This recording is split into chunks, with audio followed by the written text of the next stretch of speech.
It's like and like, where were magic. they? Were they back with me? And another student came forward. But to my mind, there is no excuse for blowing up in the face in a really aggressive way. And it seems as if people haven't learned from that and are coming out the woodworks to now harass me. But like, you know, once you already put someone into perspective to be that guy, it's much easier to tear them down. This document is disingenuous, manipulative, and it fails to include so much of my original statement. Don't speak on it if you don't know the story, because there's a truth there that is not great for you. And this shows perfectly their issue with consent. How dare we want and ask for privacy? What I'm about to say might surprise you. We don't question these things. They don't call these things out. They don't stir the pot. They don't rock the boat. They see it as a threat. They don't want the standard of how you ought to act online to change for the better. That directly hurts them. And so when you come out and you try to argue for what's right as a content creator online in a space full of selfish, egotistical people just trying to maximize their bottom line, you put a target on your back. Everybody is trying to get by. Everybody's trying to maximize their views. Everyone's trying to keep as many sponsors as possible. And it's all about just not rocking the boat. Every day is like so good.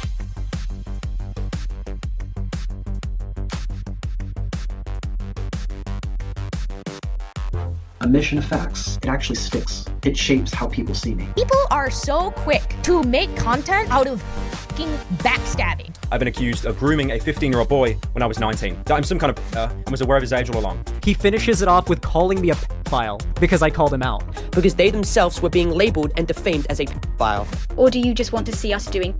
Ethan has accused me of being a creep. He's accused me of being a creep. This emotional weapon to convince people that I'm a predator. No one has the patience of a saint to deal with that kind of stuff. And still to this day, or like they'll say the hashtag all my videos justice for, and like this teacher. I mean, nobody that went to school with us is this. This is just people that are like on Reddit or whatever. I mean, there's people pushing people into moving trains. Yeah. Oh, chill, bro. Chill out, bro. That's dangerous. People realize, oh wait, we can't really criticize Nux for this because it doesn't really affect him, so we're just gonna criticize his friends. Gonna start beefing with people around you. Like, that's just, it's a tactic. And what you have done is sick and twisted and cruel. Maximum emotional impact. Carefully constructed spectacle built on exaggeration, a mission of facts, and staged vulnerability.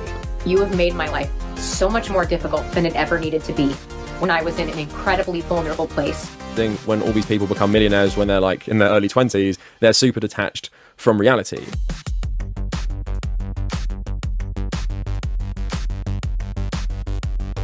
You strip away all of the theatrics, the edits, the acting, the misleading claims about what I supposedly know, the tears that never quite seemed to make it. You're left with the truth. And the truth was so much simpler than what she had made it to be. I feel like such a little talking about this. Like, it takes time to process trauma. No, I think that's so good that you do, because you are the straight bros of the YouTube world that don't talk about it, so I think it's good. The only way they are going to listen to you is if you change the record completely. I know the frustration of having legitimate criticisms of someone and being shut down really quickly because another way larger creator has put out an argument that is really stupid, but because all of them do it together, that becomes the narrative. They try to isolate, shut them down, turn their audiences against them, and most importantly of all, make them into a joke. You go with like bigger David. You go with bigger collaborators to get an audience, but like you don't make it your whole personality, you know? Like following him around and stuff like that. Yeah, because then they fuck up and it's on you. I think the defending is the part, like, okay, we don't like stand by it, but I think you like stood by him maybe for a little bit too long. That he was this, oh, I'm in the middle, but I'm in the middle. You're focusing on a completely irrelevant symptom that is never ever going to fix the problem. We don't tend to get furious with people who have depression or who have anxiety, and yet when it comes to people seem to have this very different view on them. It's a mental illness that they are trying to control and that is unfortunately controlling them instead. When we've had a trauma, particularly children, childhood traumas, we become literally attracted to people and circumstances that are very much like the perpetrators. It makes them hate themselves. And for someone to do the incredible amount of mental and physical changes that are required to lose a tremendous amount of weight, they have to at least give a about themselves. If it's easy for the audience to tell how much someone's struggling, you're not really going to get any sympathy points. Everyone's going to have sympathy for the person you're antagonizing. If you're like a figure who is not like insane or morally bankrupt, you're going to put a target on your back. That type of storytelling has the power to destroy somebody. The power to ruin them. Even permanently. Anyone whose videos and posts and stories perpetrate hate against the dying, realize she won't have to live with you for much longer, but you will.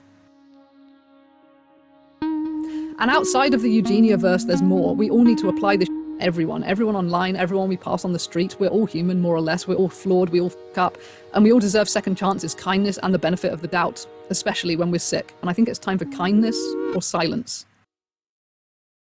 That situation with Stephanie changed me. It made me take a hard look at myself, how I was using my platform, how I was creating content, how I was making people feel. When I went into recovery for the final time, I did the work, I worked hard, and I had to take a long, hard look at myself in the mirror. And it wasn't pretty, but I had to do it in order to change. One year I was at a convention and a bunch of fans were, wanting pictures. And this particular fan came up to me and said, I know you probably don't like transgender people, but can I, get a picture? So I was like, oh, why would you think that? But I mean, it was fairly obvious. And I realized if I was going to keep this going, if I was going to keep putting myself out there in this way, trying to make edgy content, I had to go about it differently. I think a lot of people are like, of course that happened. It's because you were creating that culture and you were attracting those people. And it's like, yes, I didn't know before. It was my realization upon, meeting more and more fans that I was like, oh, You need to take that long, hard look in the mirror like I did and see the ugly, broken pieces. There's no magic glue to put every single piece back together perfectly, but once it's all put back together, there is a clear reflection. It was easy for me to identify them struggling when they were outside of my body. I couldn't recognize that. So I needed the mirror to be held up to me.